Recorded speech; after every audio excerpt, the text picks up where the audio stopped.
بسم الله الرحمن الرحيم وإذا طلقتم النساء کله چې تاسو طلاق ورکړئ زنانو ته فبلغنا پس ورسیږي اجلهن نیټې خپلې ته عدت پوره شي فلا تعدلوهن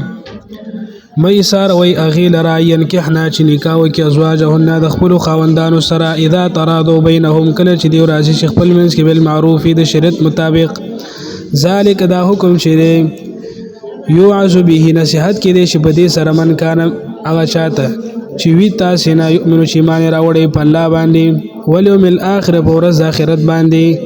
ذالکم اسکا دا حکم پاکون کې د رسول استاسي او اطهر پاکون کې د بدنونو استاسي والله يعلم الله پويږي وانتم لا تعلمون تاسو نه پیږئ والوالدات من دي چې يرضعنا پي باور کوي اولادهن خپل بچو ته حولين کاملين 2 کال پورا لمن دا غچار پاره دي دا حکم اراده چې اراده لري ان يتم الرضاعه چې پوره کی هغه موده د رضاعت چې پوره کوي هغه موده د رضاعت وعلى المولود له اپ پلار د بچی باندې رزقهن خوراک د زنانو دی وکسوتهن او جامع د زنانو دی بالمعروف د عرف مطابق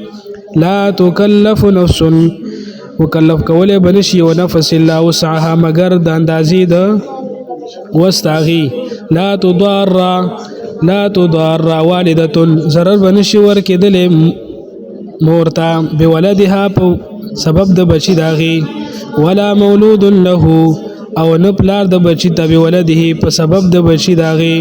وعلى الوارث په وارث باندې مثل ذالک همدغه شانتي حکم فإن ارادا کشرت اراده لردوانو فصالا د کټ کولو د ماشوم د تین عن ترازن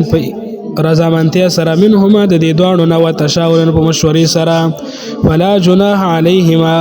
نشتري سګنا په دې دوانو باندې وان اردتم کشرت اراده لري تاسو ان تسترضعوا چې تاسو د پوی د پاره ونی سي یو زنانا اولادکم د خپل بچو د پاره فلا جناح علیکم نشته سګنا پتا سی باندې اذا سلمتم کله چې تاسو ورکوي پورا غیتا